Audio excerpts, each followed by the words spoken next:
What's up, Columbus? Listen, this show is brought to you by the City of Grace, 3350 Allegheny Avenue. Listen, we got 3 services, 8:45, 10:30, and 12:15. One of them times got to work for you, man. Super salute to Pastor, man, Mike Young. Super salute, man, to Pastor Rick Jones, a.k.a. my co-host. And you already know who I am, man. It's the raspy one, man. It's your boy, Reese. I'm sitting next to the greatest co-host on the planet, Rick Jones. Oh, Reese, man, you're far too kind. Man, listen, we recognize y'all could have been tuned in to anybody in the world right now, but you're rocking with your boys, Rick and Reese, and you already know. We appreciate that. Listen, shout out to the youth pastor at City of Grace, Maurice James, my co-host. Oh, man, I appreciate that. I appreciate that. Listen, man, I gotta do this, man. Talk to me. Y'all in your car, man. Make sure y'all go, man. Is y'all following your boys or not? Come on, man. Make sure y'all go to YouTube, man. Go to Rick and Reese TV on YouTube. Do me a quick favor. It's gonna take you 2 seconds. Hit that subscribe button. Super salute to everybody that's already subscribed. We appreciate y'all. But make sure, man, y'all go to YouTube, hit the subscribe button. Man, make sure y'all go follow us, man, on Instagram, Facebook.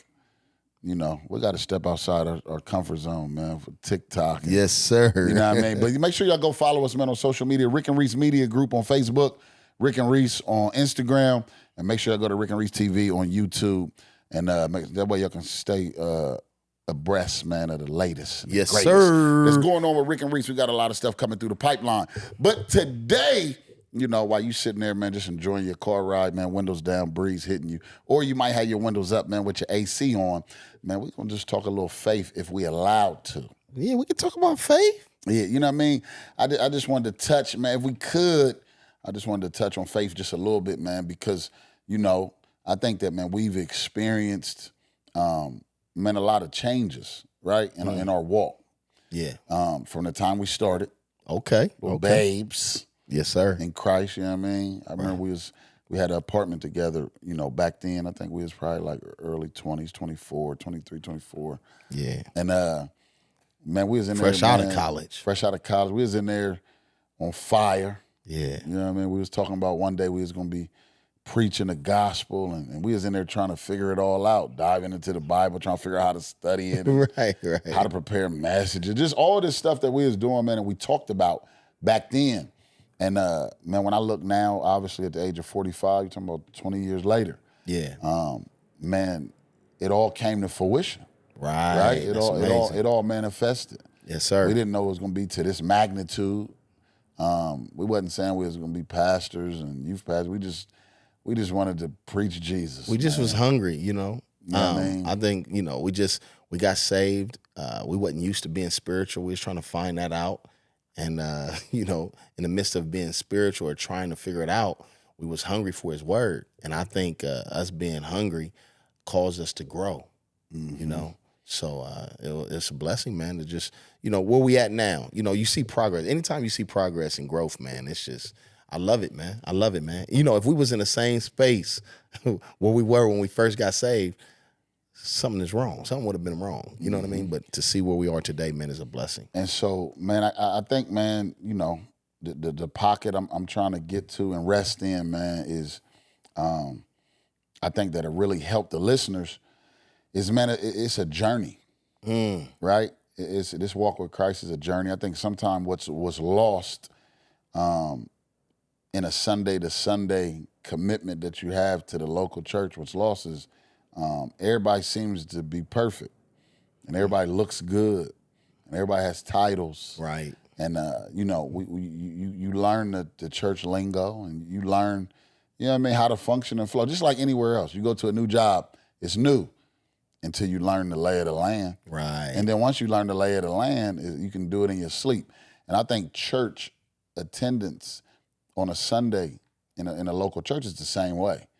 You go there and you don't understand none of it at first. Mm-hmm. But the longer that you go, you start to adapt to the you know, the protocols and the things that are in place.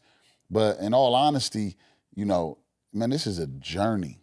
Absolutely. And in these 20 years, speaking for myself, man, I've had some ups, some high highs. Yeah. And I had some low lows. right? I've had days when I was celebrated and brought on stage and a round of applause and given awards and all these different things. I've preached at a high level. And in the same token, man, I've sat in court, man, across from divorce papers. See what I'm saying? Talk about In it. the same token, I've had times where I ain't want to study. I ain't feel like praying. See what I'm saying? Like in a 20-year span. And see, what you want to hear, they didn't expect me to say that. Right. What they expect me to say is I'm the youth pastor of City of Grace, and for 20 years after I met God, all was well. Right. But I've gone through seasons where I had to pray that prayer, God, help thou my unbelief. Right. You see what I'm saying? Right. And so I think these are the things that are not discussed that gives the misconception to a new believer that, man, something must be wrong with me. Because I wasn't on fire during this season. But see, he seems to always be up and always be on fire. But the truth is, man, this is a body of work when you walk with God. That's good. And no matter how long, if it's 20 years, 30 years, 40 years, however long you're graced to live and to walk with him, the judgment happens at the end of a thing.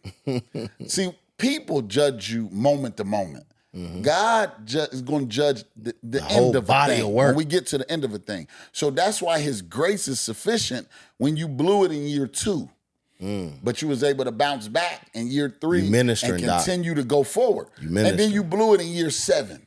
But then you was able to pick yourself. The reason why you can pick yourself up is because he's not your judge yet. And so all he's extending is grace and mercy. That's all you're getting from God. Grace and mercy and correction and grace and mercy and correction. Your whole walk, it's a journey. What you're going to get from people is he did what? Judgment. He lived judgment. And he ain't living that judgment. It's going to be constant judgment from the people. That's why you can't get wrapped up in the people. Because what God tell us, though? He said, men judge the outward appearance. Right. But I searched the heart. I'm searching the intent. Yeah. His intent was good. Right. But he just made some mistakes along the way. He had good intentions. Right. And so I just think, man, at the end of the day, I really want to encourage a listener that just they may feel like, man, I'm looking at Pastor Rick or I'm looking at Pastor Mike, I'm looking at, all these different pastors, and man, they seem to be perfect.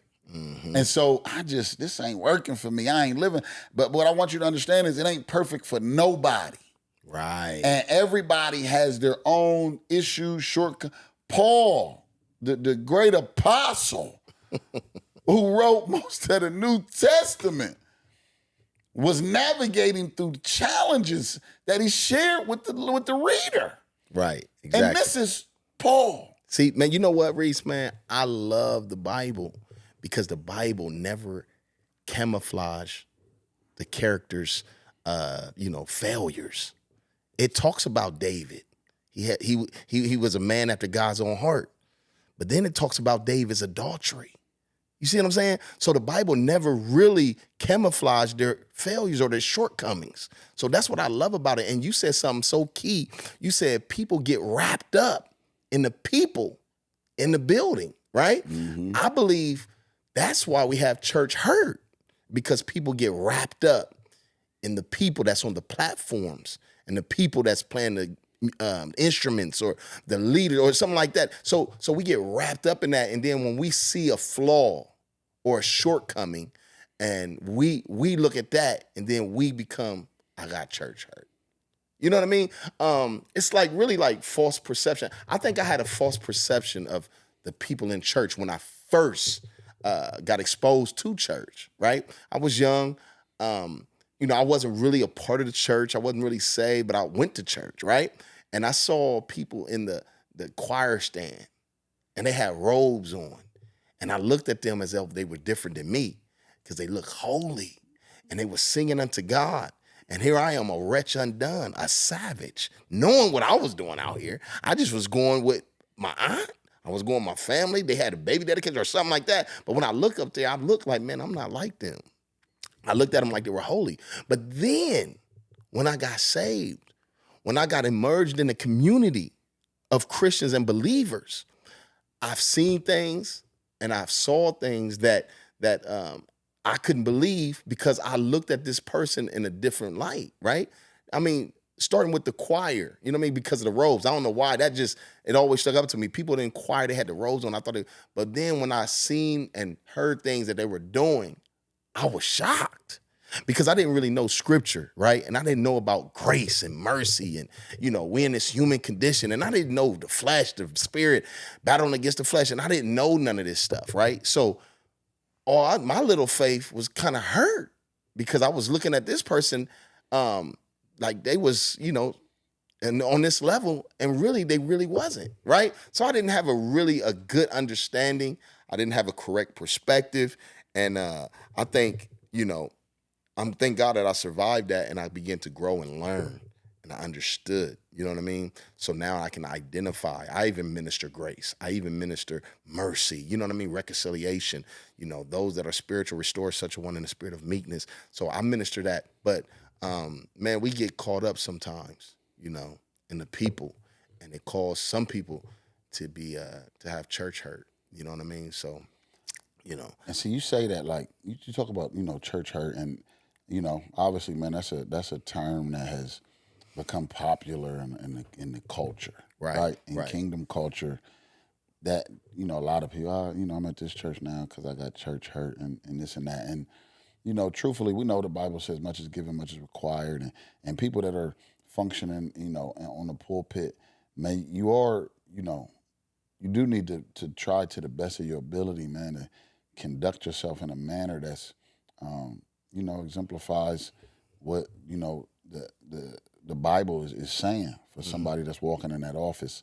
But in the same token, knowing that if I'm a man, and I may not be the pastor of the church, but I'm a man, and I think the lady on the second row or the woman at the mall or the woman, if I think she look good, and I ain't the leader, the pastor, I ain't that, but if I think she look good, and the pastor got two eyes too, then potentially he thinks the same thing. Like, not like, and the pastor, because he's the pastor, he doesn't think like I think. Why are you using a pastor as an example? Man, I'm a pastor, No, I know. But what I'm saying is the pastor in our building, that's based off the hierarchy, the one that has the mic every week, the one that's on the podium preaching every week, who people tend to look at as the rock star is usually the pastor. You know what I mean? The one that gets the most flack is usually the pastor. Right. And I'll say, if we talk T.D. Jakes, for example, we've watched over our journey as, man, he has preached revelatory word that we've seen the masses be delivered, impact, breakthroughs, heavy. Unbelievable impact. Hey, that's my favorite preacher too. Man, I say that. Man, listen, I stamp that. Phenomenal. It's one of my favorites. Phenomenal man of God preaching. Unbelievable, man. He has impacted the world over. He's impacted my life, man. Yeah. I got ordained up under Bishop Watkins and T.D. Jakes, so he's my guys. To, Bishop, man. So tread lightly, man. Tread lightly, bro. So what I'm saying tread lightly, bro. Just like, because he's the pastor, he did all of that. The moment that something came out with Diddy, you realize ain't nothing. There's been not a shred of evidence. Right. That anything, I'm talking about not a shred, not a picture, not a video. Right. Not a leaked. Right. Nothing. Right. Only thing ever seen was Alive, where he had a fresh suit on. Look real good. Shout TD, you was looking cold. Yeah. Sitting on the couch in the middle of the afternoon. Outside in the middle of the afternoon. Diddy's backyard is real big. Diddy had it real lavish. He rich. Backyard was lavish. Catered food everywhere, all of that. Soft music playing, stars, movie stars, a lot of people there. And the video comes around to him, and he says, "Happy birthday" to Diddy, like on the video. Right. And then it turns into total, he sleeping with these people doing, but we've seen all kind of evidence that Diddy did what he did. There ain't been a shred of evidence. But yet, because he's the pastor, right, because he functions in the biggest space in the building, then he's going to He's held to a standard, but that's not realistic to hold him to a standard of something he never did. There's no, it'd be different if we had I really video. don't like you talking about my pastor like this, man. No, I'm talking good about it. You are, man. They I don't hold want to him mention to a his name. standard. Nah, I'm playing. You right. That's not realistic. You right. I'm saying You the right. body of Christ, that's not realistic. You right. You right. And we got to get to a place as laymen, as functioning various auxiliaries, Right. where we understand it ain't about no rock star. Jesus is the rock star. That's it. Pastor Mike ain't the rock star at City of Grace. Pastor Rick ain't the rock star at City of Grace. Jesus is the rock star. Pastor Mike and Pastor Rick, the tour guides.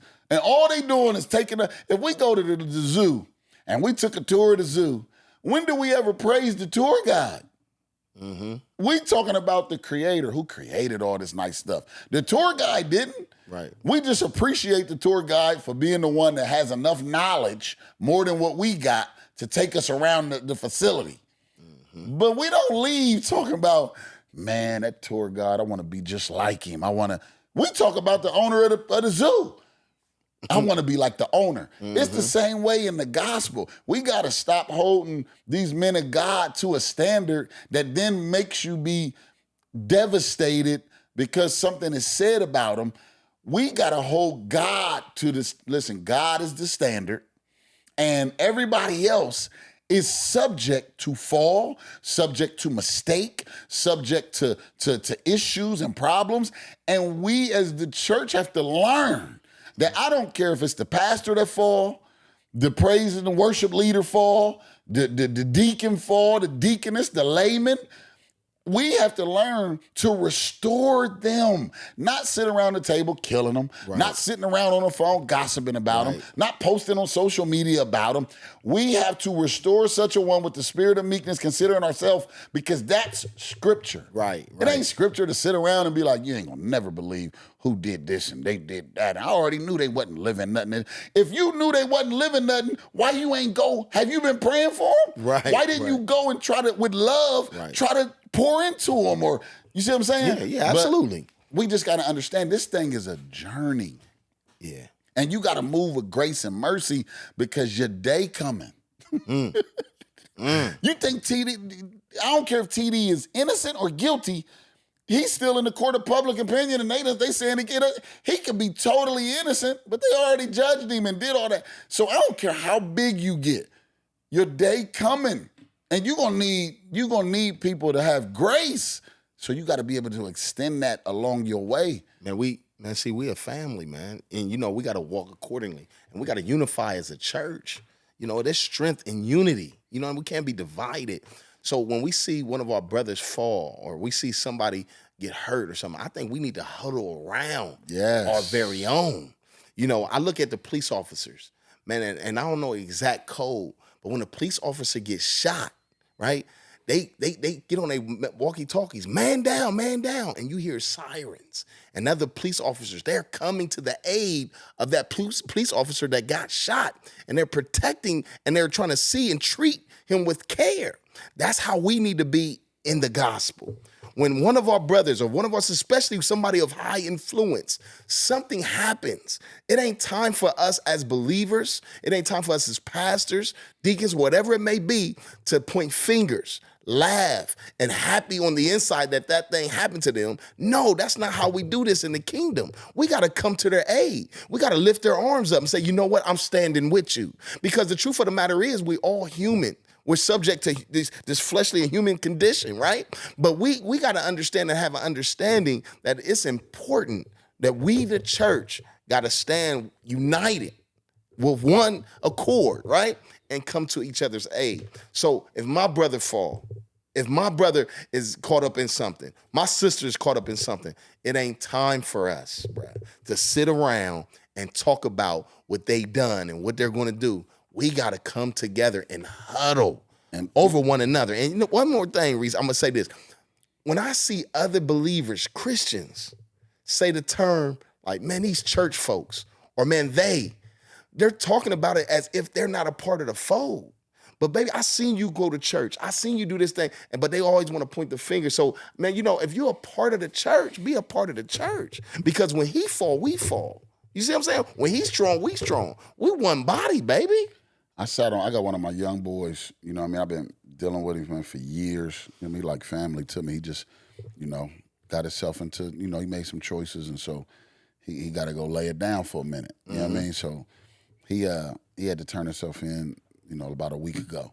And so I'm on his page, and man, I'm looking at everybody. Bro, he probably got 200, 300 comments under this post. He was just saying, you know, I'm going to lay it down tomorrow. I'll be back in a little bit.